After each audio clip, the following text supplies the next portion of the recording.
नमस्कार, हिमाचल खबरनामा में आपका स्वागत है। मैं हूं आपके साथ वर्षा पंवर। सबसे पहले नजर डालते हैं कुछ खास सुर्खियों पर।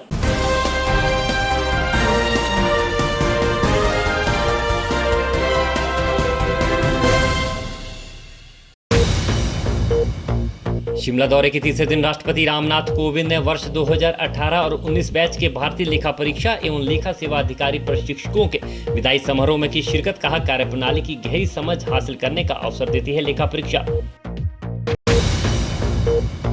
मुख्यमंत्री जयराम ठाकुर की अध्यक्षता में आयोजित राज्य एकल खिड़की स्वीकृति एवं अनुश्रवण प्राधिकरण ने 947 करोड़ रुपए निवेश के प्रस्तावों को की स्वीकृति प्रदान।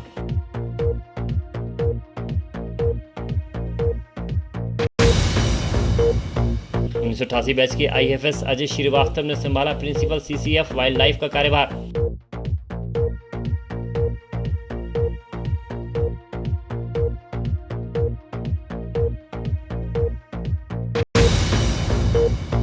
हिमाचल विधानसभा के विशेष सत्र में कांग्रेस नेताओं का नाम न लेने पर कांग्रेस अध्यक्ष कुलदीप सिंह राठौर ने जताई आपत्ति।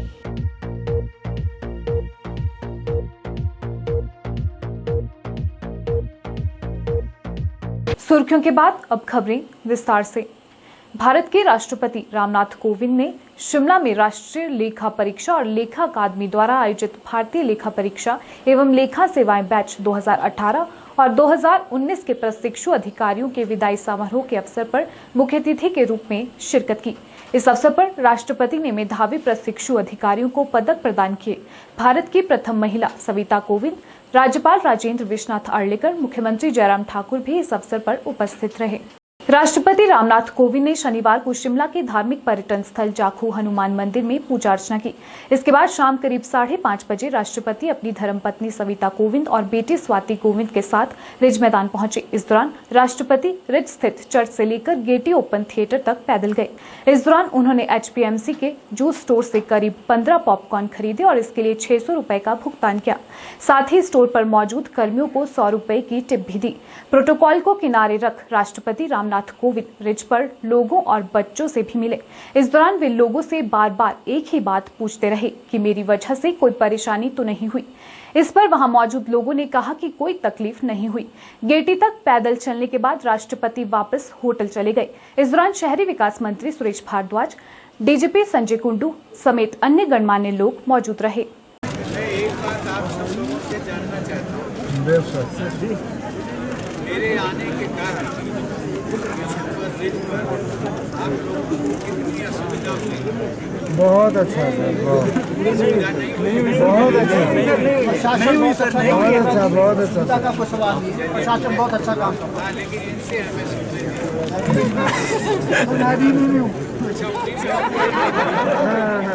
बहुत अच्छा सर। हाँ, ये हिमाचल पुलिस बहुत अच्छे है, सबसे बेस्ट। मुख्यमंत्री जयराम ठाकुर की अध्यक्षता में आयोजित राज्य एकल खिड़की स्वीकृति एवं अनुश्रवण प्राधिकरण की 19वीं बैठक आयोजित की गई। बैठक में नए औद्योगिक उद्यम स्थापित करने और वर्तमान इकाइयों के विस्तार की 8 परियोजना प्रस्तावों को स्वीकृति प्रदान की गई। इन प्रस्तावों पर लगभग 947 करोड़ 37 लाख रुपए का निवेश प्रस्तावित है और लगभग 4,442 व्यक्तियों को रोजगार के अवसर प्राप्त होंगे। इससे यह प्रदर्शित होता है कि आर्थिक मंदी के बावजूद राज्य निवेश को निरंतर आकर्षित कर रहा है। मुख्यमंत्री जयराम ठाकुर की अध्यक्षता में आयोजित राज्य एकल खिड़की स्वीकृति एवं अनुश्रवण प्राधिकरण की 19वीं बैठक आयोजित की गई। बैठक में नए औद्योगिक उद्यम स्थापित करने और वर्तमान इकाइयों के विस्तार की 8 परियोजना प्रस्तावों को स्वीकृति प्रदान की गई। प्राधिकरण द्वारा स्वीकृत नए प्रस्तावों में ऑटो पार्ट्स के निर्माण करने के लिए Messrs Indo firm equipment limited, गांव मलको माजरा, तहसील बद्दी, जिला सोलन, मफलर, सबैसी व अन्य के निर्माण करने के लिए मैसर्स संधार टेक्नोलॉजी लिमिटेड, ग्राम बाग बनिया, तहसील नालागढ़, जिला सोलन, प्रसंस्कृत मांस के निर्माण के लिए मैसर्स शालीमार हैचरी लिमिटेड, औद्योगिक क्षेत्र पंडोगा, जिला ऊना के प्रस्तावों को अनुमति प्रदान की। मुख्यमंत्री ने कहा कि ग्राउंड बैंकिंग समारोह की तैयारियों में तेजी लाई जाए ताकि शीघ्र ही इसका आयोजन किया जा सके। उद्योग मंत्री बिक्रम सिंह ठाकुर ने मुख्यमंत्री का स्वागत करते हुए अधिकारियों को उद्योगपतियों के विभिन्न प्रस्तावों में तेजी लाने के निर्देश दिए ताकि शीघ्र ही इकाइयां स्थापित की जा सके। इस दौरान निदेशक उद्योग राकेश प्रजापति ने बैठक का संचालन किया। विधानसभा के विशेष सत्र में मुख्यमंत्री के संबोधन के दौरान कांग्रेस के दिग्गज नेताओं के नाम न लेने पर कांग्रेस ने आपत्ति जताई है। कांग्रेस प्रदेशाध्यक्ष कुलदीप सिंह राठौर ने कहा कि हिमाचल के विकास में पूर्व प्रधानमंत्री इंदिरा गांधी, राजीव गांधी, डॉक्टर मनमोहन सिंह के साथ बहुत से दिग्गज नेताओं का हिमाचल की उपलब्धियों में भरपूर योगदान रहा है, लेकिन मुख्यमंत्री केवल नरेंद्र मोदी का ही गुणगान करते रहे और कांग्रेस के इन नेताओं का नाम तक नहीं लिया। हिमाचल प्रदेश के विधानसभा के विशेष सत्र में मुख्यमंत्री के संबोधन के दौरान कांग्रेस के दिग्गज नेताओं के नाम न लेने पर कांग्रेस ने आपत्ति जताई है। कांग्रेस प्रदेश अध्यक्ष कुलदीप सिंह राठौर ने कहा कि स्वर्णिम हिमाचल के तहत विधानसभा में राष्ट्रपति का संबोधन हुआ और मुख्यमंत्री जयराम ठाकुर ने भी अपनी बात रखी। राठौर ने कहा कि हिमाचल के विकास में पूर्व प्रधानमंत्री इंदिरा गांधी, राजीव गांधी, डॉक्टर मनमोहन सिंह के साथ बहुत से दिग्गज नेताओं का हिमाचल के विकास में भरपूर योगदान रहा है, लेकिन मुख्यमंत्री केवल नरेंद्र मोदी का ही गुणगान करते रहे और कांग्रेस के नेताओं का नाम तक नहीं लिया। मुख्यमंत्री जी ने भी ये कहा कि जो 50 वर्ष का इतिहास है, उस इतिहास को जो है हम लोगों तक पहुंचाएंगे। अच्छी बात है, लेकिन मैं भी कल उस कार्यक्रम में उपस्थित था। एक बात जो मुझे खलती रही कि हिमाचल को बनाने में जिन लोगों का योगदान रहा है उनकी चर्चा एक बार किसी के भाषण में नहीं, आप लोग भी कल वहाँ मौजूद होंगे। डॉक्टर यशवंत सिंह परमार हिमाचल के निर्माता रहे, ठाकुर रामनाथ जी भी प्रदेश के मुख्यमंत्री रहे, वीरभद्र सिंह जी ने हिमाचल को विकास की ऊंचाइयों पर पहुंचाया, उनकी भी चर्चा हुई, लेकिन जिस ढंग से होनी चाहिए थी उस ढंग से नहीं। और दूसरी बात, हिमाचल को पूर्ण राज्यत्व का दर्जा किसने दिया? श्रीमती इंदिरा गांधी ने, जो देश की प्रधानमंत्री। वो 1971 26 जनवरी 1971 को शिमला आई और उस समय बर्फबारी हो रही थी। उस बर्फबारी के बीच में उन्होंने जो है हिमाचल को पूर्ण राज्य देने की घोषणा की। उनका नाम कहीं चर्चा में नहीं आया। राजीव गांधी का नाम चर्चा में नहीं आया, जिन्होंने हिमाचल की दिल खोलकर मदद की। डॉक्टर मनमोहन सिंह का नाम या कांग्रेस के जो पूर्व में प्रधानमंत्री रहे हैं, किसी का नाम चर्चा में नहीं। वहीं रोहतांग टनल को भी बड़ी उपलब्धि बताया गया, जबकि इसका शिलान्यास पूर्व प्रधानमंत्री मनमोहन सिंह और सोनिया गांधी ने किया था, लेकिन ये पट्टिका अब गायब है। उन्होंने आरोप लगाया कि राज्य में कांग्रेस नेताओं की शिलान्यास और उद्घाटन पट्टिकाओं को अहमियत न देकर हटाया जा रहा है। बार बार वहाँ ये कहा जा रहा था कि वो जो रोहतांग टनल बनी है उसमें प्रधानमंत्री की बहुत बड़ी भूमिका रही। वो उद्घाटन में आए, अच्छी बात है, वो उद्घाटन में आए, देश के प्रधानमंत्री उन्होंने उद्घाटन किया, लेकिन शिलान्यास किसने किया और उसके लिए पैसा किसने स्वीकृत किया, उसकी कोई चर्चा नहीं। डॉक्टर मनमोहन सिंह के समय में शिलान्यास हुआ। श्रीमती सोनिया गांधी जो यूपीए की चेयरपर्सन थी, वो जो है जब शिलान्यास हुआ वहाँ उपस्थित थी। प्रदेश के मुख्यमंत्री प्रेम कुमार धूमल जी थे, वो भी उपस्थित थे। वहाँ एक शिलान्यास की पट्टिका लगी और हैरानी की बात है कि जिस दिन उद्घाटन हुआ वो शिलान्यास की पट्टिका जो है वहाँ से गायब थी। हम लोगों ने इस बात को लेकर आंदोलन किया और हमें मुख्यमंत्री जी ने यह कहा कि शिलान्यास की पट्टिका सुरक्षित है, हम शीघ्र उसको लगाएंगे। अभी मैं लाहौल स्पीति के दौरे पे गया था, अभी तक वो पट्टिका नहीं लगी।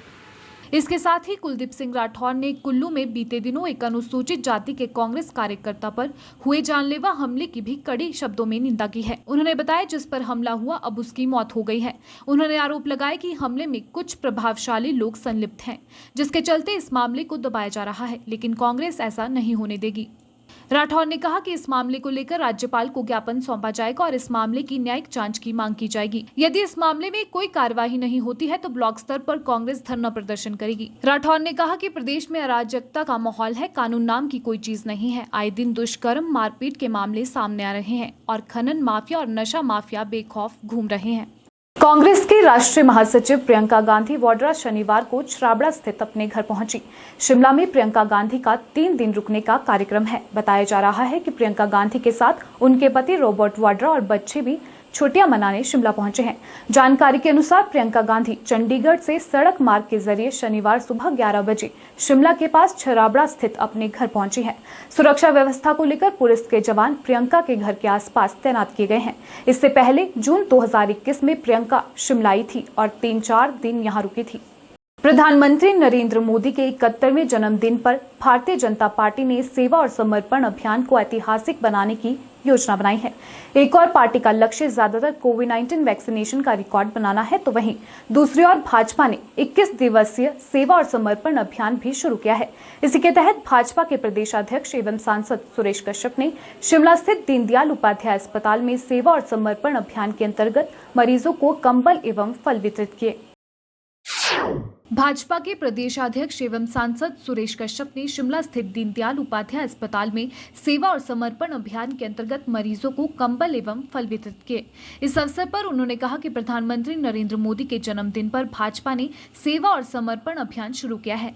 जनसेवा से बढ़कर इस दुनिया में कोई काम नहीं हो सकता। प्रधानमंत्री मोदी के नेतृत्व में जातिवाद और तुष्टीकरण की राजनीति की जगह विकास की राजनीति ने ले ली है। उन्होंने कहा कि देश में जनभागीदारी की नई इबारत लिखी जा रही है। उन्होंने कहा कि प्रधानमंत्री ने हमेशा राष्ट्र के उत्थान के बारे में सोचा। जनता के लिए समर्पित रहना ही प्रधानमंत्री का स्वभाव है। कश्यप ने कहा कि प्रधानमंत्री मोदी की योजनाएं दलितों, पीड़ितों और वंचितों के लिए होती है। जन जन का विकास ही प्रधानमंत्री के जीवन का उद्देश्य है। प्रधानमंत्री नरेंद्र मोदी के जन्म दिवस के अवसर पर 17 सितंबर से भारतीय जनता पार्टी का सेवा एवं समर्पण अभियान शुरू किया है। 7 अक्टूबर तक चलने वाले इस अभियान में पार्टी कार्यकर्ता हर घर, गाँव तक पहुँचकर संपर्क, संवाद और सेवा कार्य करेंगे। मरीजों को कंबल और जूस इत्यादि वितरण का कार्यक्रम रखा गया है। सबसे पहले तो महिला मोर्चा को बहुत बधाई देना चाहूँगा। साथ ही साथ माननीय मोदी जी का 71वां जन्मदिवस और भारतीय जनता पार्टी हिमाचल प्रदेश इसको लेकर पूरे प्रदेश भर में अनेक कार्यक्रम आयोजित कर रही है। उसी दृष्टि से आज का ये कार्यक्रम और आने वाले दिनों में भी लगातार आज 17 सितंबर से लेकर 7 अक्टूबर तक विभिन्न कार्यक्रम हमारी पार्टी करने जा रही है। इसी दौरान 25 सितंबर को माननीय दीनदयाल उपाध्याय जी की जयंती, उसके अवसर पर भी हमारा कार्यक्रम पूरे प्रदेश भर में उनको माल्यार्पण करना और उनके जीवन परिचय को लेकर, और इसके साथ साथ गरीब कल्याण पैकेज और उसके तहत जो अन्न योजना पूरे देश भर में लागू की गई है, उसमें भी हमारी महिला मोर्चा बैग वितरण, थैला वितरण का कार्य उस दिन कर रही है। इसके अलावा इसी कड़ी में हम लोग सभी जिलों में माननीय मोदी जी को उनके जीवन वृत्त को लेकर प्रदर्शनी का आयोजन कर रहे हैं। इस कार्यक्रम में मंत्री सुरेश भारद्वाज, महापौर सत्या कौंडल, महिला मोर्चा प्रदेश अध्यक्ष रश्मिधर सूद, अनिला कश्यप, प्रेम चौहान व अन्य कार्यकर्ता उपस्थित रहे। इस वर्ष हमारे राष्ट्रीय अध्यक्ष श्री जगत प्रकाश नड्डा जी ने इस जन्म दिवस के कार्यक्रम को सेवा का कार्यक्रम एक अभियान के रूप में लेने के लिए 17 सितंबर से लेकर के 7 अक्टूबर तक सारे देश में जो है वो कार्यकर्ताओं का आह्वान किया है कि वो उसे जो है वो सेवा कार्यों के लिए जो है वो डेडिकेट करें। इसी दृष्टि से कल 17 सितंबर को सारे देश भर में जहाँ विभिन्न हॉस्पिटल्स में, कहीं वृद्धाश्रम में, बालाश्रम में, जहाँ भी आवश्यकता थी वहाँ पर जो है वो फल वितरण का कार्य किया गया। बहुत सारे लोगों ने प्रसन्नता मनाने के लिए जो है वो मिठाई का वितरण किया है। और सबसे ज़्यादा क्योंकि भारत को आज कोरोना वायरस से जो लड़ाई लड़नी पड़ रही है, उसमें देश का मजबूत नेतृत्व प्रधानमंत्री नरेंद्र मोदी जी के रूप में हमारे सामने जो है वो जो खड़ा है, हमारा मार्गदर्शन कर रहा है, उनके नेतृत्व में पहली बार आज तक के इतिहास में किसी भी महामारी की वैक्सीन जो कभी 40 साल से पहले भारत में नहीं पहुंची थी, भारत ने मोदी जी के नेतृत्व में स्वयं वैक्सीन तैयार की, हमारे वैज्ञानिकों ने तैयार की और अब दुनिया का सबसे बड़ा वैक्सीनेशन का जो अभियान है वो हिंदुस्तान में चल रहा है, जिसमें 76 करोड़ लोगों को वैक्सीन की पहली डोज लग चुकी है। ये दुनिया भर के लिए जो है वो एक उदाहरण है। कोरोना के चलते घाटे में चल रहे पर्यटन निगम के होटलों को उभारने के लिए निगम ने कसरत शुरू कर दी है। पर्यटन निगम अपने होटलों को अब डेस्टिनेशन वेडिंग के लिए प्रमोट करने जा रहा है। पर्यटन निगम अपने बड़े होटलों में प्रदेश ही नहीं बाहरी राज्यों के लोगों को शादी समारोह करवाने के लिए प्रेरित करेगी। इसके लिए निगम की ओर से योजना तैयार कर ली गई है और शिमला, चायल, कुल्लू, धर्मशाला, चंबा के 8 होटलों को चिन्हित किया है, जहां वेडिंग की सभी तरह की सुविधा दी जाएगी। पर्यटन विकास निगम के निदेशक अमित कश्यप ने कहा कि पर्यटन निगम के पास काफी ऐसे होटल हैं जहां शादियां अच्छे से करवाई जा सकती हैं और डेस्टिनेशन वेडिंग का आजकल काफी प्रचलन भी है, जिसे देखते हुए निगम भी अपने होटलों को डेस्टिनेशन वेडिंग के रूप में प्रमोट करने के लिए योजना तैयार कर रहा है, जहां लोगों की शादियों के पूरे इंतजाम किए जाएंगे। लोगों को केवल अपने सूटकेस लाने होंगे, अन्य सभी व्यवस्था होटल में की जाएगी। उन्होंने कहा कि निगम की ओर से 8 ऐसे होटल चिन्हित किए गए हैं जहाँ शादियों के लिए हॉल सहित अन्य सुविधा है और इन होटलों को पहले चरण में डेस्टिनेशन वेडिंग के लिए प्रमोट किया जाएगा। बता दें, कोरोना के चलते पर्यटन व्यवसाय पूरी तरह से चौपट हो गया है। सबसे ज्यादा नुकसान होटल कारोबारी झेल रहे हैं। पर्यटन निगम के भी प्रदेश में 73 के करीब होटल है जो कि कोरोना काल में घाटे में चल रहे हैं। वहीं निगम घाटे से उभरने के लिए लोगों को आकर्षित करने के लिए योजना तैयार कर रहा है।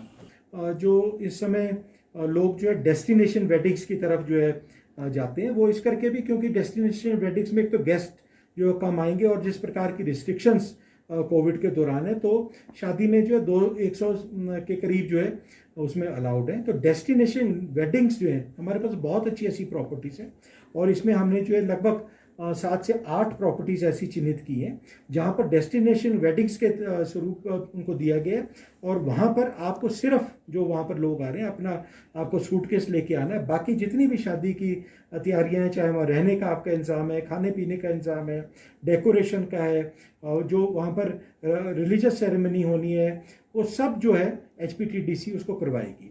हमारे बहुत अच्छी ऐसी प्रॉपर्टी जिसमें होटल हमारा जो है चाइल्ड में पैलेस होटल है, बड़ोग में जो हमारा होटल है, नारकंडा में हमारा होटल है, आगू में हमारा होटल है, खड़ा पत्थर में हमारा होटल है, इसी प्रकार से टी बर्ड जो पालमपुर में, इनमें जो पर्याप्त मात्रा में वहाँ पर जो है हॉल्स की अवेलेबिलिटी वहाँ पर है, हमारे रहने की अवेलेबिलिटी वहाँ पर है और केटरिंग जो है वो सारी HPTDC जो है इन लोकेशंस पे करेगा। तो आपने भी देखा होगा बहुत इसका जो प्रचलन है बढ़ता जा रहा है डेस्टिनेशन वेडिंग्स का। तो एक ये हमारा इसमें प्रयास रहेगा कि जितनी हमारी प्रॉपर्टीज़ हैं उनको डेस्टिनेशन वेडिंग्स के बतौर जो है वहाँ पर उसमें बिजनेस किया जाए। भारत तिब्बत समन्वय संघ ने सरकार और समाज से 2022 में बीजिंग में आयोजित किए जा रहे विंटर ओलंपिक का बायकॉट करने की मांग की है। भारत तिब्बत समन्वय संघ के अध्यक्ष BR कौंडल ने शिमला में आयोजित पत्रकार वार्ता के दौरान कहा कि चीन द्वारा अपने देश के विभिन्न प्रांतों में मानवाधिकारों के हनन, तिब्बत में किए जा रहे अत्याचारों और भारत की सीमा पर अतिक्रमण के विरोध में पूरे विश्व में कोरोना महामारी के माध्यम से जैविक युद्ध द्वारा क्षति पहुंचाने के कारण संघ द्वारा जन जागरण अभियान शुरू किया जा रहा है।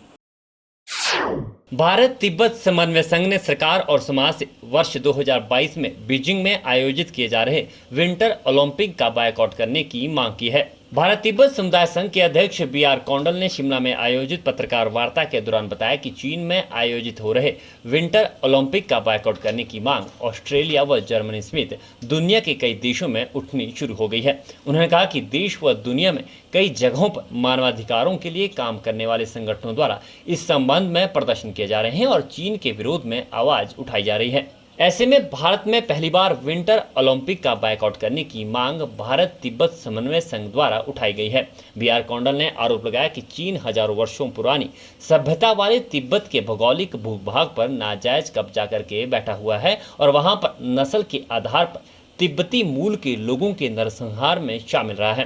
उन्होंने सरकार से मांग की है कि चीन से किसी भी प्रकार का आयात न करके देश में ही विभिन्न वस्तुओं का निर्माण शुरू किया जाए। BR कौंडल ने कहा कि देश के नागरिक भी चीन में बने उत्पादों का मुंह छोड़कर स्वदेशी उत्पादों का ही उपयोग करें। ऐसा करने से न केवल देश के उद्योग धंधों को बढ़ावा मिलेगा बल्कि भारत के कई लोगों को रोजगार भी हासिल होगा। इसकी प्रेस वार्ता का मुद्दा था वो यही था कि जो हमारा भारतीय तिब्बत समन्वय संघ है उसके माध्यम से आवाज़ उठाई जाए कि जो चाइना में 2022 में ओलंपिक्स होने जा रहा है उसका भारत सरकार के ऊपर एक दबाव डाला जाए कि इसका बहिष्कार करें। और दूसरा, जनता को जागरूक करना हमारा उद्देश्य है कि तिब्बत की समस्या को अपनी समस्या समझें, क्योंकि तिब्बत की सुरक्षा जो है और तिब्बत की आज़ादी हमारी इंडियन सुरक्षा के साथ बहुत बड़ी जुड़ी है, इसलिए हम जनता को भी इसके बारे में जागरूक करना चाहते हैं। जिस तरीके से आप लोगों के माध्यम से हमने कॉपरेशन लिया, आप प्रिंट मीडिया के माध्यम से कर रहे हैं।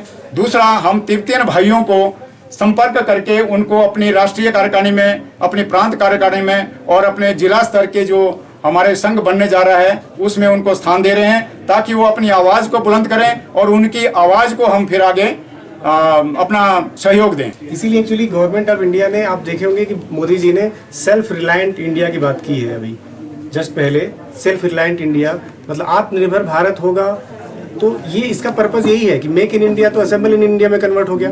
कि जो सोच थी मोदी जी की, इतनी शानदार सोच थी जिसकी हम सब जितनी दिल से तारीफ करें वो अच्छी है, तो असेंबल इंडिया में कन्वर्ट हो गया। तो अब उन्होंने भी कोरोना के पीरियड में उन्होंने जो है असेंबल इंडिया, इसको सेल्फ रिलायंट इंडिया, आत्मनिर्भर भारत के बारे में जो प्रयास किया है कि हम खुद बनाएं। तो अगर रेस्ट्रिक्शंस अगर ये लगेगी, अगर इसको हम प्रमोट करेंगे तो निश्चित तौर पे चाइना का सामान नहीं आएगा। हम खुद बनाएंगे और खुद हम प्रोड्यूस करेंगे। और बहुत सारी कंपनियों को ऑफर मिल रहा है, बहुत सारे लोगों को ऑफर मिल रहा है, बहुत सारे एंटरप्रेन्योर्स इस फील्ड में आ रहे हैं और गवर्नमेंट ऑफ इंडिया कर रही है, ऐसा नहीं है। और धीरे धीरे चीज़ों को ख़त्म किया जा सकता है। अचानक हम नहीं कहते कि सारा कुछ खत्म हो जाएगा, लेकिन धीरे धीरे हम स्टार्ट करें, बस स्टार्ट करने की जरूरत है। We have to start. Shimla में शनिवार से 2 दिवसीय जिला स्तरीय टेबल टेनिस प्रतियोगिता शुरू हो गई है। प्रतियोगिता में उत्कृष्ट प्रदर्शन करने वाले खिलाड़ियों का चयन धर्मशाला में 1 से 4 अक्टूबर तक आयोजित होने वाले राज्य स्तरीय प्रतियोगिता के लिए किया जाएगा। इस तरह की प्रतियोगिता से बच्चे शारीरिक और मानसिक दृष्टि से भी मजबूत होते हैं और युवा नशे से भी दूर रहते हैं।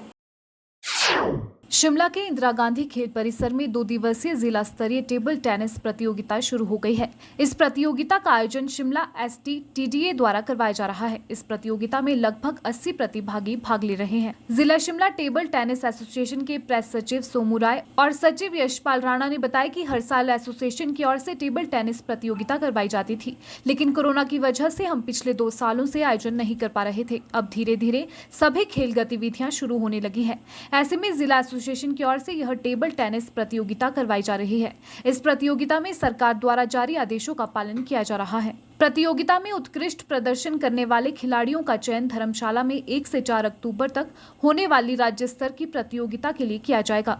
उन्होंने बताया कि इस तरह की प्रतियोगिताओं से बच्चे शारीरिक और मानसिक दृष्टि से भी मजबूत होते हैं और युवा नशे से दूर रहते हैं। शिमला डिस्ट्रिक्ट टेबल एसोसिएशन की तरफ से डिस्ट्रिक्ट चैंपियनशिप कराई जा रही है।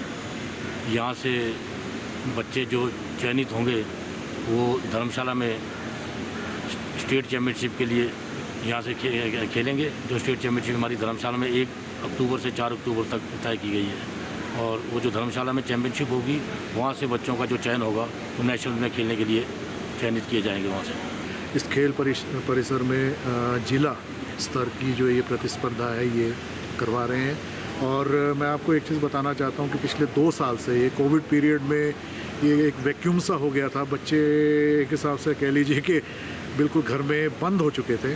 तो अब थोड़ा सा हमें वक्त और इसने हमें परमिट किया, तो इसलिए हमने जो है ये 2 दिवसीय इसका आयोजन किया यहाँ पर। तो यहाँ से जो टीम्स बन के जाएंगी under 11, under 13, under 15, under 17 youth की और मेंस, विमेंस और वेटरन्स की जो टीम है वो, जैसा कि इन्होंने स्टेट ऑफिशियल ने भी बताया कि धर्मशाला में वो जो है स्टेट लेवल का टूर्नामेंट खेलने के लिए यहाँ से चयन हम करेंगे।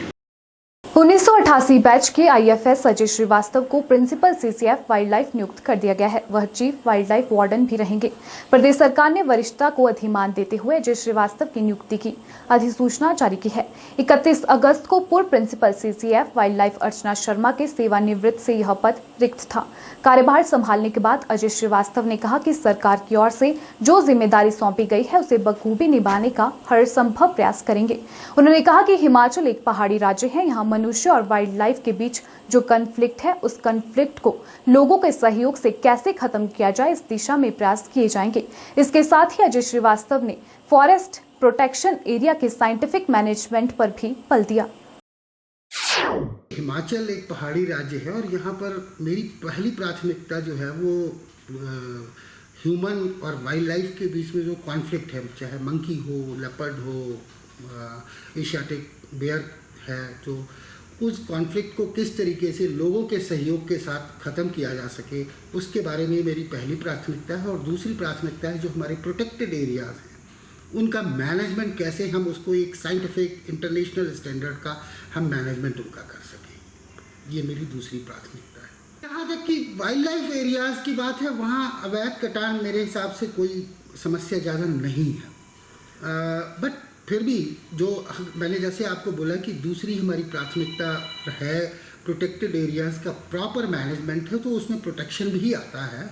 तो एक मैं कोशिश करूँगा कि जल्दी ही हम सारे प्रोटेक्टेड एरियाज़ का एक साइंटिफिक तरीके से उनकी मॉनिटरिंग का और उनका मैनेजमेंट का एक प्लान हम तैयार कर सकें। हिमाचल खबरनामा के इस अंक में इतना ही। नमस्कार।